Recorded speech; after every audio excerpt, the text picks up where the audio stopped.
Hey there! You are listening to Bridgerton Fancast, a podcast created by two fangirls to discuss the hit Netflix show Bridgerton, and we are your hosts. I am Michelle. I live in the States. You can find me on Instagram and Twitter at Musings. And my name is Rita. I live in England, and I'm at Rita Bites on Instagram and Twitter. This week, we're going to be discussing the 4th episode of the show. Yes, we're already halfway through the season. I can't bear it. Like, no. God. But before we... And they're just in They're just in pre-production on season 2, right? So... They're all trapped in their homes. God knows how long we're gonna have to wait. Ain't nobody filming anything right now. Anyway, before we start, I want to, again, thank you all for your iTunes ratings and reviews. This week we got loads. So I want to thank... Tiny Nell, Ali Firecat, Vixel9, Pop Queen of the Nerds, Glass Algae. They all wrote some very, very nice reviews. And honestly, it made me embarrassed because I'm not very used to compliments. I've got to work on that. But I'm going to push aside those feelings and just, focus on this. And thank you. You are the wind beneath our wings. So now it's time to get on with the pod. So episode 4 is titled An Affair of Honor, and was written by Abby McDonald and directed by Cherie Folkson, another female director, already outnumbering Poldark BT Dubs. Yep.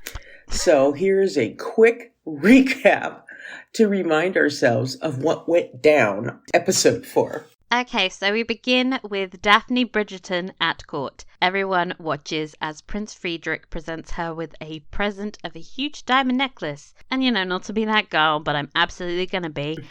This would never have happened because suitors were not supposed to give the ladies they were courting expensive presents. Inevitably, they end up looking like Richard Gere and Pretty Woman. And by the way, that is not a compliment. That film horrifies me.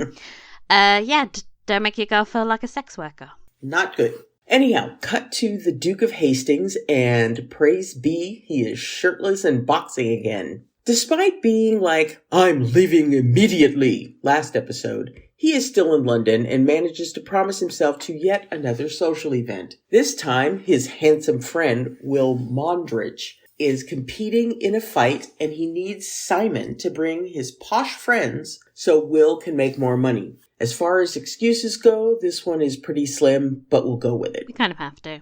Over at the Featheringtons, Marina is being inspected like a horse by prospective suitor. I'm calling him gross old man number 2, a.k.a. Lord Rutledge, a.k.a. one of the businessmen from season 1 of Poldark that Ross ended up bankrupting. What a small world. Anyway, Marina's like, this is disgusting. Why can't I marry one of the many suitors who are obsessed with me?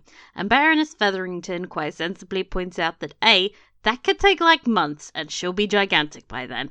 And B, they're gonna be hella upset when a full-term baby pops out 6 months into their love match. Okay? Anyway, so Marina storms out in a huff, and Portia Featherington turns to her husband and asks him why they can't simply send her back to her father to rot in the countryside because she is getting hella annoying. And Lord Featherington is like, me man, me no give explanations. Away! So whatever. Then Mr. Albion Finch walks in. He is here to court Philippa. Finally, Alexa play Hallelujah Chorus. I just realised that I have my Alexa on. Sorry, everyone. That was supposed to be a joke. Another feminist rant from Eloise as she and Penelope go shopping. Why must our only options be to squawk and settle or to never leave the nest? What if I want to fly? You know who is flying? Lady Whistledown. She is up in the sky. Eloise has decided she wants to track down Lady Whistledown and get her advice on how to become an independent lady.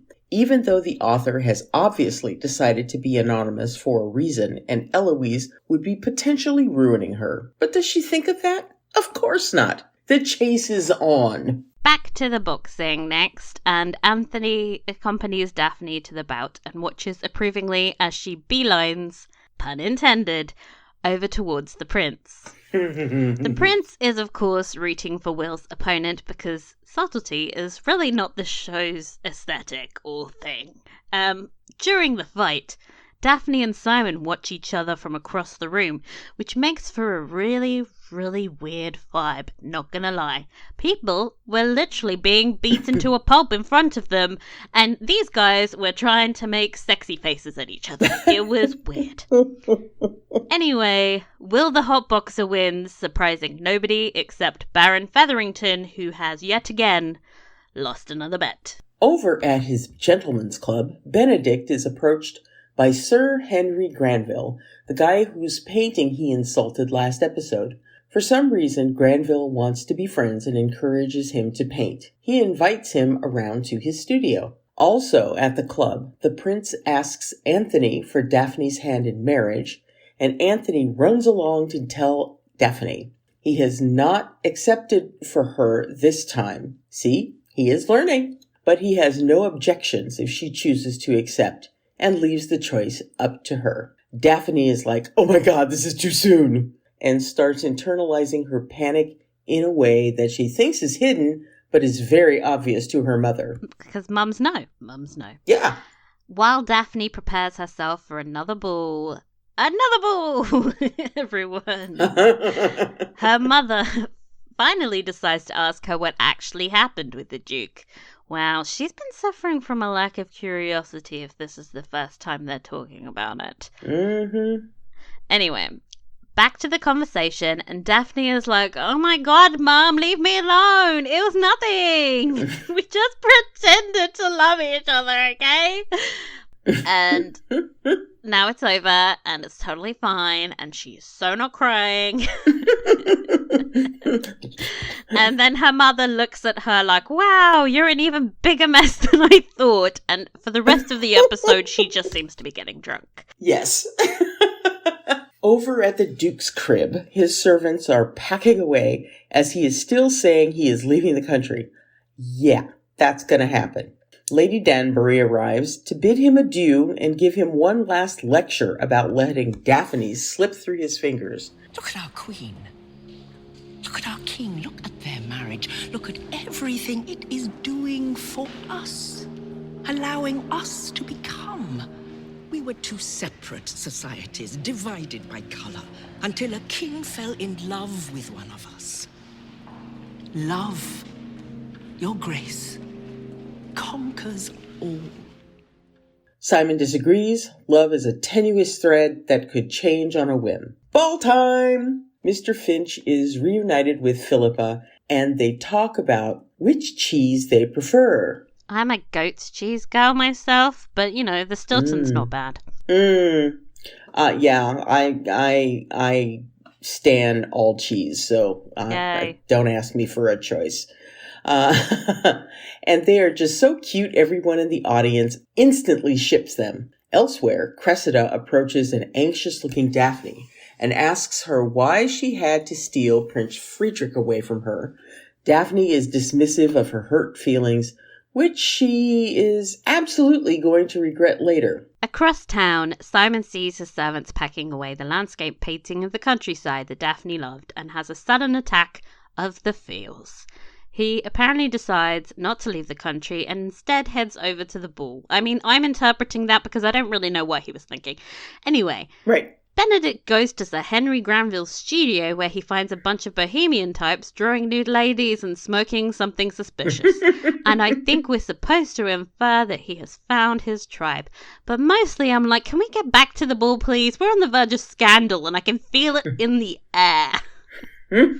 So back at the ball, and Philippa is crying to her mother. It seems Baron Featherington has said something to Mr. Finch that has him snubbing her. Maybe it's that Philippa's really lactose intolerant. Maybe not.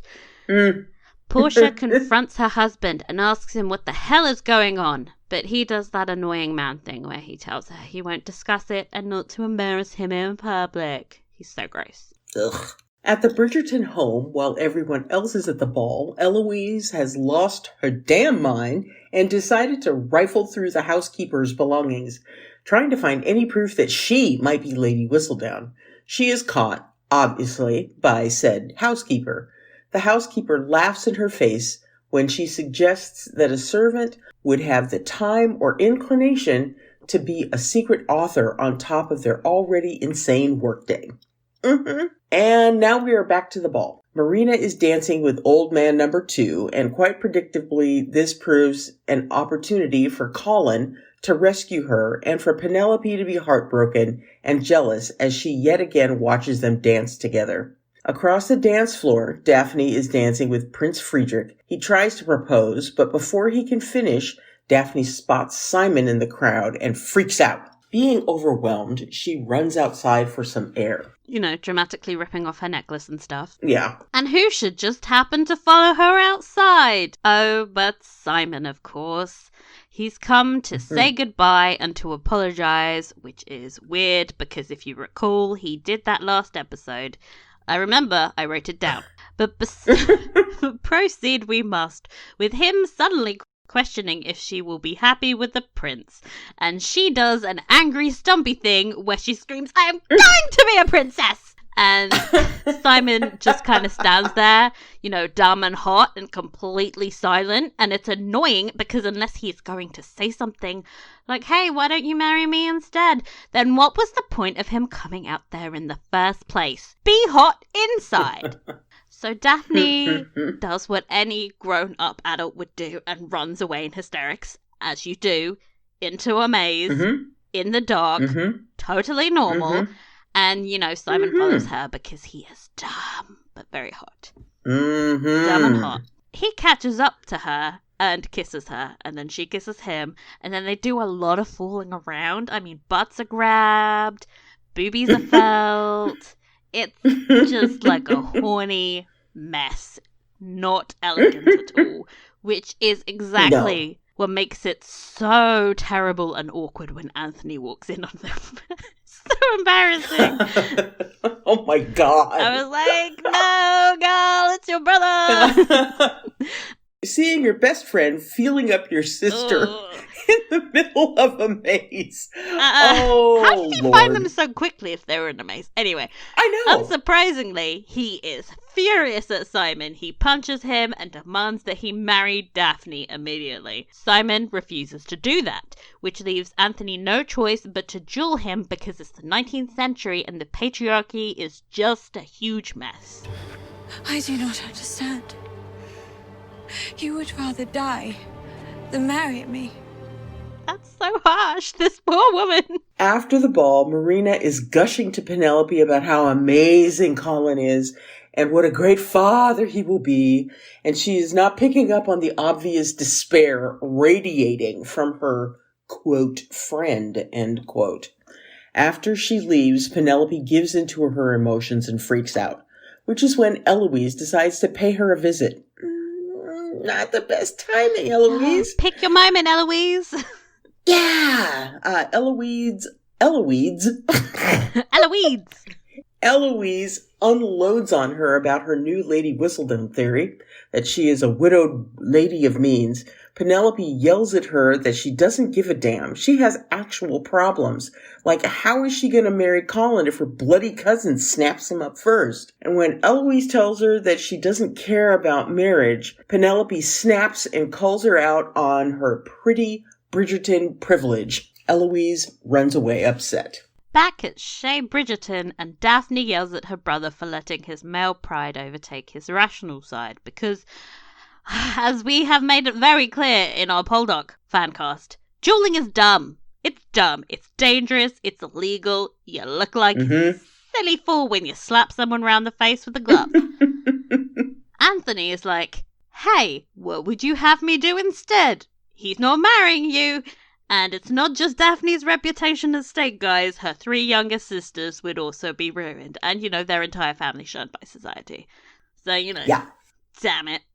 Anthony then asks Benedict to be his second in the duel. And when Benedict points out that Anthony might, you know, die, Anthony is, like, rather blasé. And he tells him that it's chill. Benedict will just be the head of the family either way. Benedict just wants to paint. He's finally, like, smoking some weed and chilling with some ladies.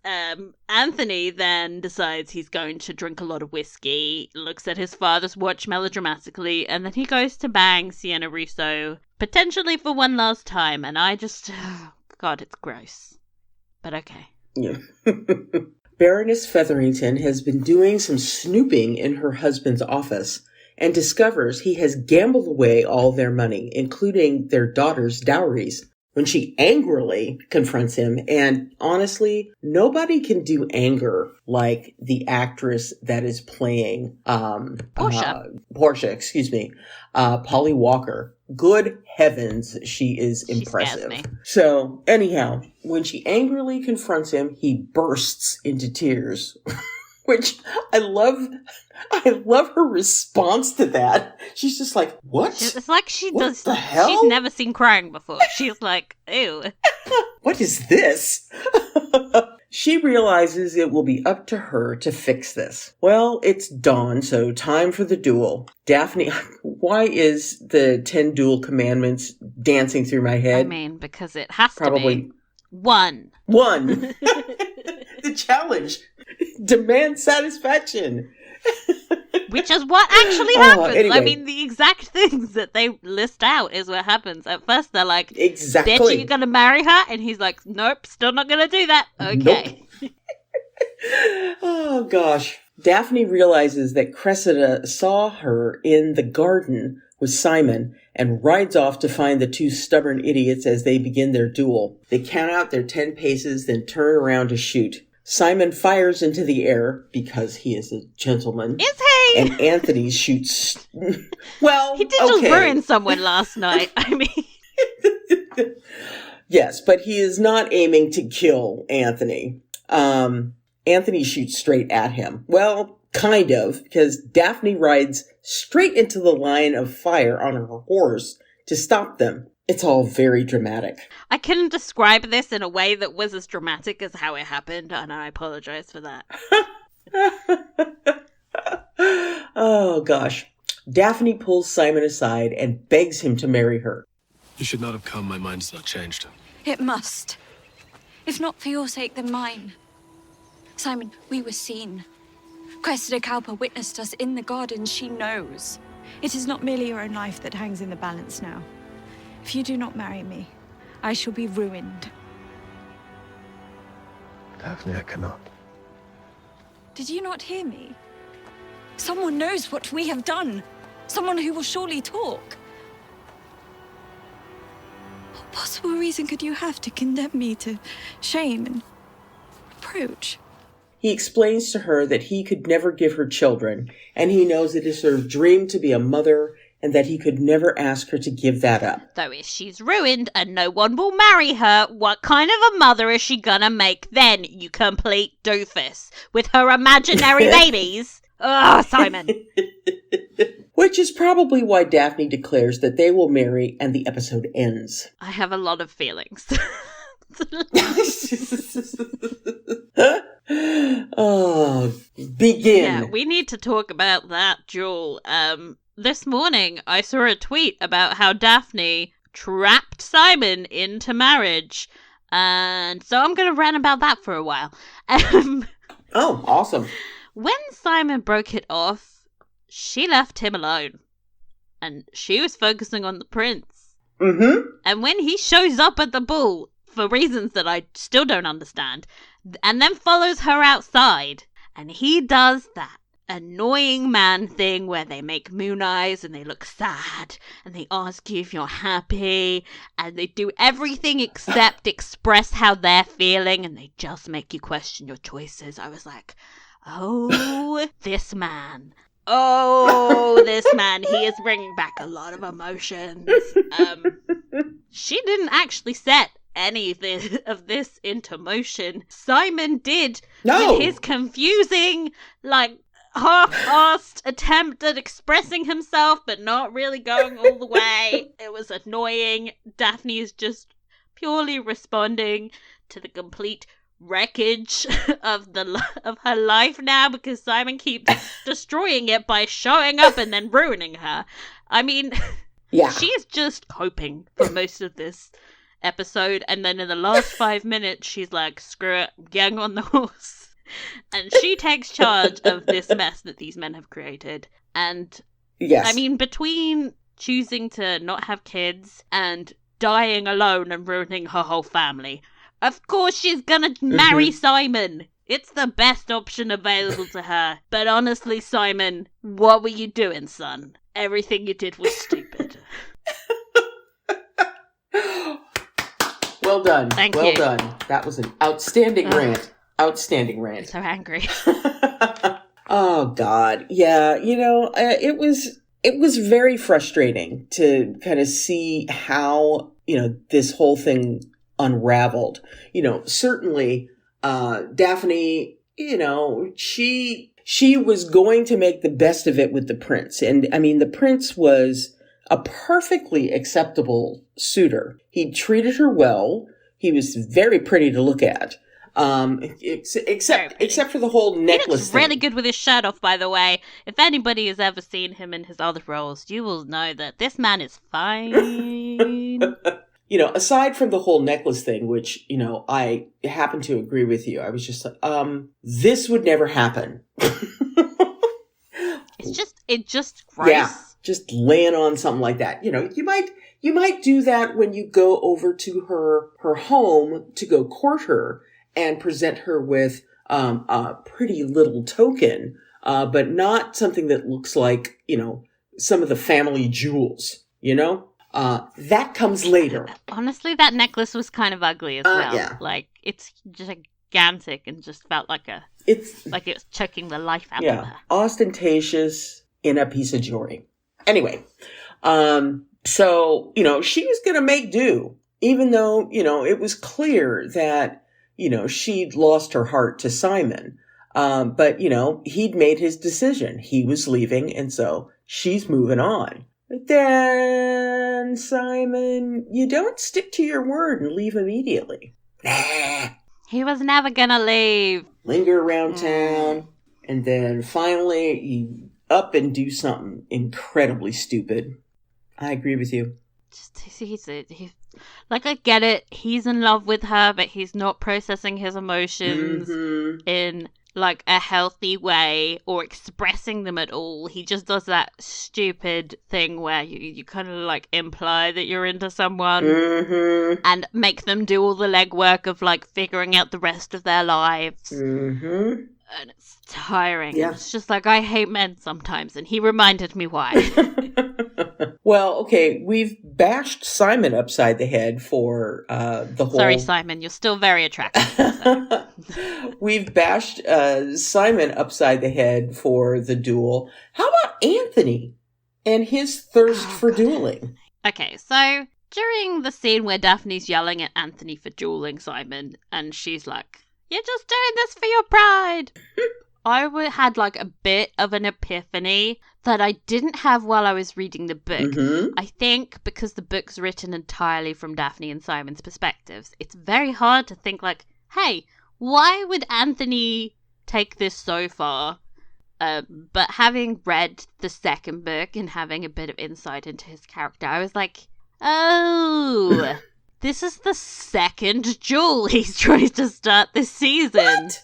And yeah, he was like, his first response to Bear Brick like screwing with them was to That's be, right. I'm gonna duel him. That's and right. then Daphne's like, that's illegal. So thinking about that and thinking about him and his relationship to Sienna as well, like he's participating in some pretty self-destructive behavior. And I think he's acting out this way for quite a good reason that I won't go into for spoilers. But I'll try to make this more generalized. I think Anthony is like the embodiment of how toxic the patriarchal roles are in this society that they have. And he is very damaged by having to fulfill that role. Anthony became the head of his family at a really, really young age. And I think he's still struggling to be like a brother and a father figure to his 7 brothers and sisters. I mean, Hyacinth was born after their father died, so she's only really ever had Anthony as her father figure. That's insane. And I think it's a really confusing place for him to be, because he's trying to, like, protect and look after his family and still try and be himself and have a relationship with Daphne. And it's just like, in these moments, he just completely loses it. He's just having a complete mental breakdown. That will continue into season 2. Have fun. God. Okay. We've got story arc here that I guess I'm just going to have to be patient. Damn it. It's really frustrating. I think part of why I get I'm so frustrated with the Sienna stuff is like, I just want to like skip to the bit where we explore this stuff. And instead he's just hooking up with an opera singer. And I'm like, okay. This is a good character you're wasting. Okay. But what else? Oh, God. Speaking of terrible feelings. Marina, Colin, Penelope, the triangle. God. How bad did you feel this episode? Oh my God, my heart was absolutely breaking in two for poor Penelope. And it makes me wonder, because, you know, Colin was showing Marina some interest before the whole pregnancy reveal happened. So it kind of makes me wonder, you know, why Penelope is trying to be Marina's best friend, aside from Penelope just being a warm, loving, and caring person. But, you know, for her to, you know, maybe she's doing it so that she can kind of keep an eye on where things may go with Marina and Colin. But honestly, the poor girl's heartbreak was almost more than I could take. I mean, I found myself, with tears in my eyes as, you know, she's watching Marina and listening to Marina wax poetic about how wonderful Colin is and that kind of thing. And I just wanted to say, shut up, Marina. Shut up, Marina. Can you stop being so self-absorbed for 2 seconds to realize that Penelope is over there about to burst into tears? Marina's really committing to making us not like her. Yeah. Like, wow. Yeah, pretty much. She's so oblivious. Like, I feel like everybody knows Penelope is in love with him. Like, I think everyone knows. Like, just look at it. It's so obvious. Yeah. And to think that, okay, so because this started before she knew she was pregnant, Colin was into her and she didn't give it.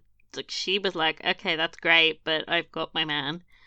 And now she's suddenly like, oh, I'm into him now, out of nowhere. And I just, it's not sincere. And I don't, like, if I felt like she actually liked Colin for good reason, then maybe I could forgive her obliviousness, but she doesn't. And I think, I just get the sense that her friendship with Penelope is really one-sided.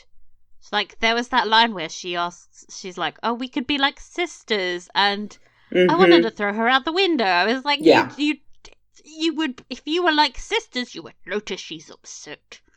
Exactly. She's getting into bed with a corset on. That is not normal. God. Just throw this whole Marina away. I'm done with her. Okay, let's move on from that. How about Benedict and his painting? Okay. I kind of liked this whole look at the rebellious side of the ton. I thought it was... It was like, ooh, boobies. Just that seems like an interesting crowd. But like I said in the recap, it kind of felt tacked on to the episode. Like, there's so much drama. Yeah. With a capital D, drama.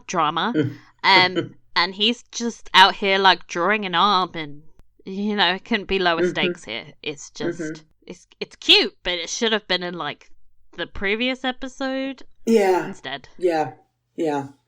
I was picking up on a vibe, if you will, with Sir Henry Granville. The homosexual tension that everyone picked up on. Yeah. about as subtle as a ball-peen hammer to the head. Yeah. Yeah. It's kind of like, oh, well, I think Granville is interested in more than Benedict's painting. I mean, I would love for that to happen. Please, like, if they made Benedict gay... Oh my god, I would be here for it. I'd be so happy. It would be so totally much better here for than it. what happened in the books. So just make him gay, people. We're all here for it. None of us have objections. No. Proceed. Proceed. Eloise's quest for Lady Whistledown. Did anybody think she would be better at this? Because I certainly did. Yeah. A servant. Oh, Eloise. I'm starting to lose my respect for her intelligence in this one. Although I think she's getting warmer. Thinking it's a widow is smart. Yes. But I'm also, very understanding of Eloise's fight with Penelope. I was like, why would Penelope care? She's like... Honestly. It's not important. Eloise is so offended that nobody else cares. It's like, it's just a scandal sheet, babe. Really, it's not it won't be the reveal of the season. At least I'm not thinking it will be. Well, but who knows where they're going? Exactly. Baron Featherington being bankrupt. Oh man, I was kind of kicking myself for not picking up on this. I mean, I didn't too, but that's because, like, to me, the Baron is dead in the book, so, like, this whole storyline is just, like, okay, I didn't even know to look for it or to, like, expect anything from him. Mm-hmm. It doesn't really make sense in line with what happens with the girls' marriages. But I'm sure they're going somewhere with this. That moment we talked about earlier with Portia confronting him was insanely amazing. I mean, This actress is just killing it. Every episode, I'm like, Portia's the best. I stan her. Yeah. She may end up being, like, the character I love the most this season. And then following that really intense moment where she's like, what are you going to do? And then he just weeps. And I burst out laughing. It's like, oh yeah, honey, yeah, you basically just plastered him to the wall with your rage, and now you're just saying, what are you going to do? Reading romance novels, you get, like, the sense that, like, yeah, the men had all the money and the status, but these women, man, they really run the show and they run their families, and I just love seeing that dynamic play out on the screen. Portia is like, I have no words to describe Portia except that she is Kris Jenner. Like, she is going to exploit her daughters for money, and she is not going to feel sorry about it. Oh my god. Here. Okay, I know we've talked about a few favorite scenes that we had. Are there any others that you found to be delightful? The cheese flirting. Oh my god, that was so cute. It was so cute. And also, like you would have that conversation. You would. Part of getting to know someone is having really dumb questions about, like, what's your favorite cheese? It was really cute. Yes, I shipped them. Awkwardness. Yes, awkwardness is the name of the game when it comes to something like that. It's also way more realistic than whatever Simon and Daphne are doing, like screaming at each other in the maze, and then you've got cheese flirting going on inside. The show contains multitudes. Yes. I think I also enjoyed, I know it was a duel, I know, but it looked like something that had been, that was a painting. The sky was absolutely perfect. It wasn't necessarily the scene, but it was the way that the scene was set. And the shots as well, the angles were like from below them. Yeah. Yeah, just beautiful. And I couldn't help but find myself comparing it to the duel that Ross gets into in series 5. Series 5? Yeah. Series There's 5. another one in season 1 as well. Lots of duels in Poldark. Yeah. Yeah. And, you know, I stand Poldark. I really do. But the setting and the shooting of this duel, I thought, was way more superior than the one that they had in season 5. And there are actual stakes here. It's like, yes, this is an entire family that it could be ruined. They kept showing Hyacinth in this episode running around, and you just get the sense that, like, Hyacinth is a child. Her life could be ruined by Simon making out with her sister in the garden, and she's just, like, oblivious. Okay. Least favorite scenes? I think, honestly, the way that Eloise first begins her quest for Lady Whistledown, you know, I thought it was just absolutely stupid and predictable that she would go to a housekeeper, and her mother's housekeeper at that, thinking that she would have the access that a person would need in order to write some of the things that she writes. Was just like, Eloise, what is your problem? Yes, servants talk, but they don't have that kind of access. So, you know, I just found it to be kind of silly for her to immediately target her mother's housekeeper. On that, I will say that this points out some very obvious character flaws in Eloise, and that is that she thinks she's smarter than she actually is, and she also has a lack of awareness for other people's experiences, that she thinks that, okay, yeah, a servant would have access. Would a servant give a crap about who's getting with who in the ton? They would gossip about it, but they're not going to get as invested as somebody who's actually, like, there every night listening to the boring stories they all tell each other. Eloise, like, at every turn has no sense of what's going on in other people's lives. She's only ever focused on, like, whatever is important to her at the moment. Yeah. So yeah, that was probably my least favorite. How about you? Okay, brace yourself. Okay. So this is technically not a bad scene. It's a really good scene. So in part, I'm complaining about this because it's really more of a reflection on the terrible things in my head. Okay, we are now 4 episodes in. I've already bought into the diverse casting.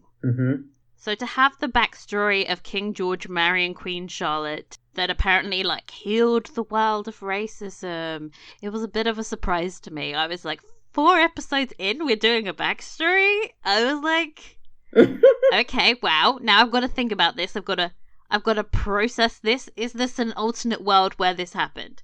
So then my mind does some sick thing where it then goes through 1,000 questions. So does this mean there has only been black aristocracy for like 30 years? Because we already have a couple of generations of titles passing, so that's confusing. And then does that, in retrospect, kind of justify the Duke of Hastings being so desperate to produce his heir? Because it would establish a line of succession for black dukes, and then you could argue that he was doing a public good. And then I'm uncomfortable with that because there was no good explanation like that in the books, and he was just a horrible person. And yes, sometimes abuse stems from real anxieties, but sometimes they don't. And there's just, you know, they're both important to cover. And I don't really feel very comfortable, like, excusing away his actions. And, you know, what does that mean for the future of these black citizens in general? Because if in a few generations the monarchy then produces a bunch of, like, white kids that become king, does that mean everyone is racist again? Like, have they managed to solve racism in just a few years of Queen Charlotte being on the throne? Because I don't see how that's possible. I mean, we're still dealing with the ramifications of slavery after a few hundreds of years, so I don't really, like, buy this as a concept. Also, this is set before the Slavery Abolition Act, which outlawed slavery on all British colonies. So what's the status of those abroad? Are they still slaves? Do they think they abolished it earlier? Like, what happened? And if they did abolish it earlier, what are the global implications of that? Do black citizens have equal rights across the entire world? What's going on in America? I need to know about that. Also, most of the black Britons in this country today are as a result of mass migration following the Second World War. They're called the Windrush generation, and there would be a huge lack of black people in the country before that. Now, we've seen a whole bunch of them as extras in this show, so imagining that, then we have to have mass migration happen at a time before, like, steamboats, and, like, it wasn't safe and affordable. So, like, how did they all get there? And also, I'm about to have a breakdown. I mean, I could go on.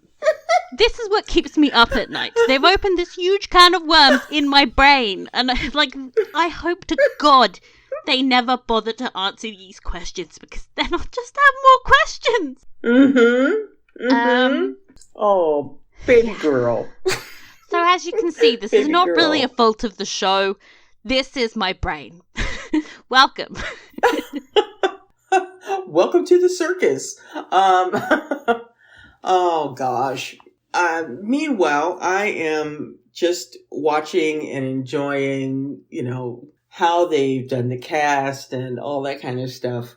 From a perspective of, God, this is so new and rich and incredible, and I'm here for it. And I think a lot of that, may have to do with some of the things that happened over the course of last summer with the social justice protests and, following the murder of George Floyd. It has been an incredibly difficult year to be Black in America, and to be a person of color in America. The increase in my level of anxiety has gone through the roof, and so I have found it to be difficult enough to kind of try to seek professional help to address some of the feelings that have come up over the course of the last 6 months. And I think I'm finding watching this show to be an absolute escape from the realities of what it is like being a person of color in America. So I think for me, I'm not questioning any of it. I am just here. I am here for the brain break that this show brings me. It's making me crazy not being able to binge watch the rest of the show because I find it to be so incredibly diverting. And it's something that I need in my life right now. I was feeling that way until they had that little speech, and then my brain exploded, because I'm the kind of person that has to justify everything, and that's been my downfall, as we have seen previously in Poldark as well, when I start questioning time frames and how people are getting to Cornwall in half an hour. In like 2 seconds, and yes. I haven't done that all with this show. I haven't been like, well, how are they getting from Hyde Park to blah blah blah in a day? I just accept it. Like, okay. And yet this scene sent me spiraling. It's really like, shower thoughts that ruin your life. Oh yeah. This is all I've been thinking about. This is also doing a podcast where you think about one episode for a week. Not good for me. It's not healthy. I need to get on to episode 5 so I can stop thinking about this. Oh gosh, well, we are so close, girl. So close. Okay. So So who was close. the performance of the episode for you? I have to say it was Polly Walker, Lady Portia. I absolutely loved that scene where she confronts her husband. She plays that so well. So well. She was it for me. How about you? I was going to pick her, but then I realized you were going to pick her, so I decided to get a different answer. Because I think we're both impressed by the same things. So my different choice would be Nicola Coughlan as Penelope. Mm-hmm. The scene with Eloise really, really killed it. And as the season is going on, we're seeing different sides to Penelope, and she is killing every aspect of her. There is this like sweet exterior, but I think underneath she's very hurt and sad and a little bit desperate. She is coming close towards the end of her tether, I think. The more Marina sticks around, I think she's gonna lose her. She's gonna lose it. Yeah, she did an amazing job this episode. I really enjoy watching her. Yeah, she's one of the characters that I really enjoy watching. Have you seen Derry Girls yet? No. Okay, so you need to watch Derry Girls. I think it's on Netflix. She's amazing in that, and she's I will. very, very funny. Very funny. Oh, good. Okay, I'll watch. So, how many B's out of 5? Do I give it 5, or do I knock off half a point because I had a complete mental breakdown this week? I don't think that should really be placed on the show. I think the fact that I am in my 3rd lockdown and I'm like mentally unraveling in other aspects is maybe me projecting onto the show. Yeah. So maybe just a 5. Yeah, okay, 5. What about you?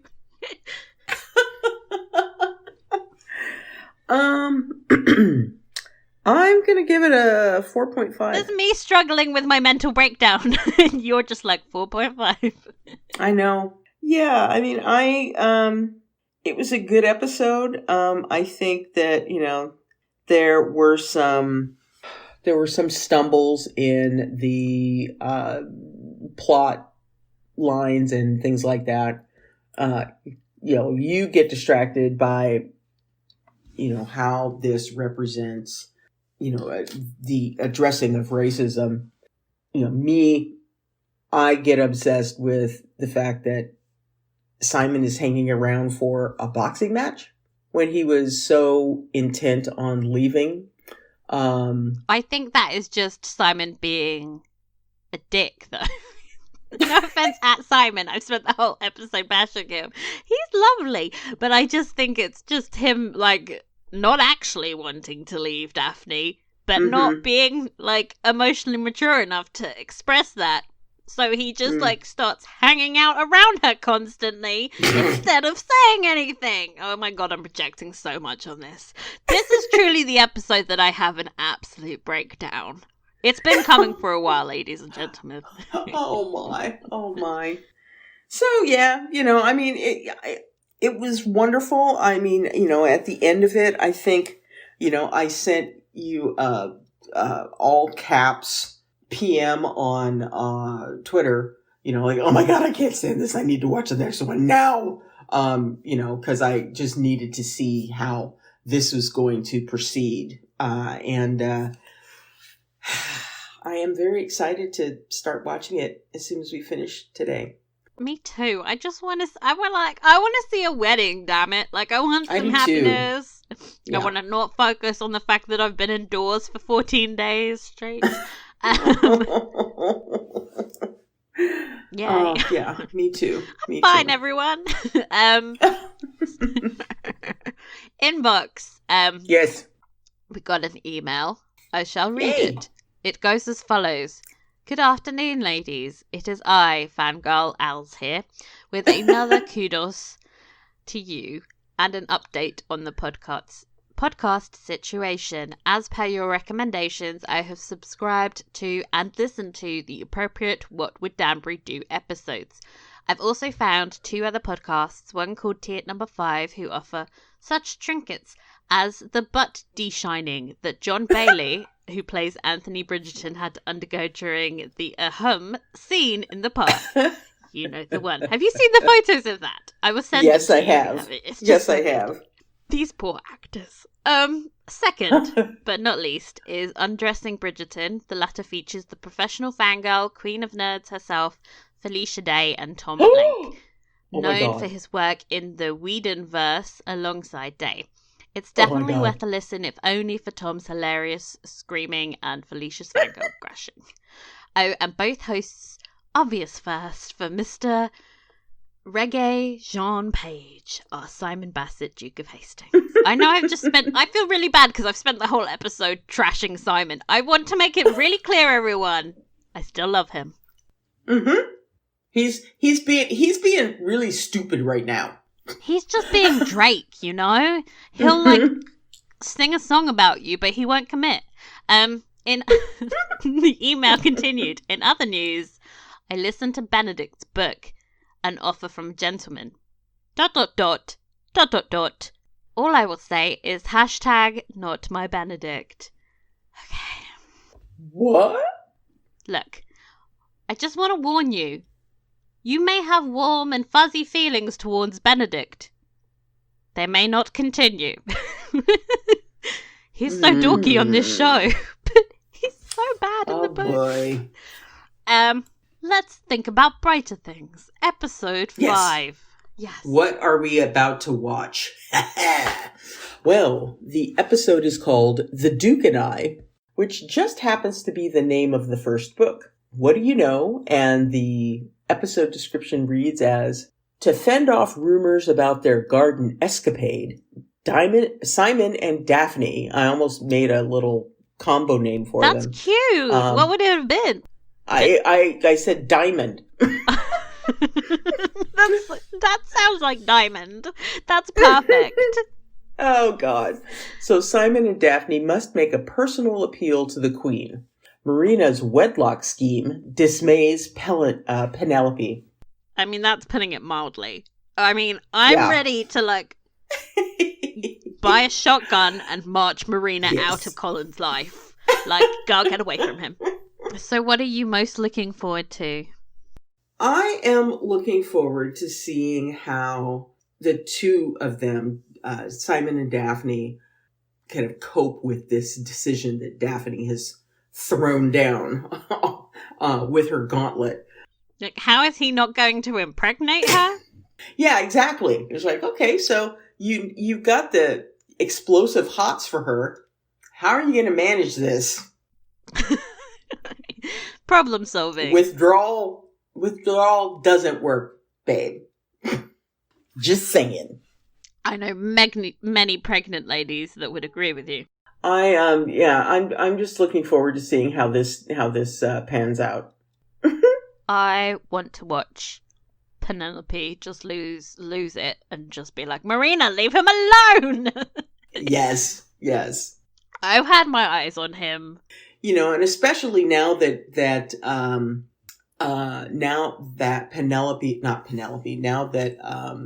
our friend Phoebe Walker as Portia knows the full tea on the situation, the financial situation, just what in the world she is going to do to try and resolve this, to try and fix it. I would love her to be like, no, he is rich. We are saving the Colin for Penelope.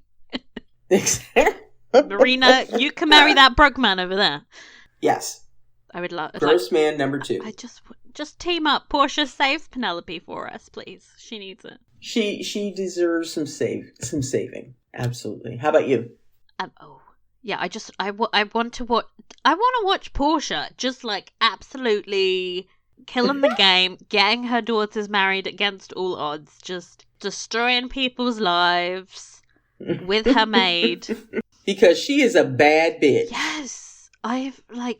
Yes. I've never rooted for a terrible person so much. It's something about this actress is just magnetic, man. Yeah. you can see that, even though she is manipulative, you can see the heart that she has behind all of the machinations, or machinations, excuse me. Masturbation? No, That was last episode.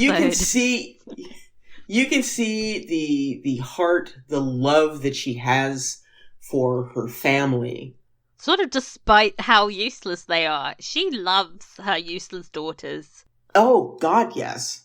And you can see that. When she's like, Marina's not taking calls right now, and then he's like, no, I'm here for Philippa. She's the light on her face. She was like, oh my God, it's the promised land. Finally. Yes. Let's see what happens. I'm rubbing my hands. Okay, that's all from us this time because I have ranted for almost an hour. But we'll be back next week recapping and discussing the 5th episode, which I think will have a wedding. Ah! Until then, follow us on social media. We are at Bridgerton Fancast on Twitter, Instagram, and Facebook.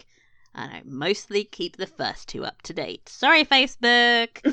You'll email us at bridgertonfancast@gmail.com if you love us, or go to our message page on Tumblr. As always, remember to rate and review because it really helps us reach a larger audience, and I enjoy reading them. It's good for my self-esteem. Thank you all for listening. We'll see you next time. Bye-bye. Bye.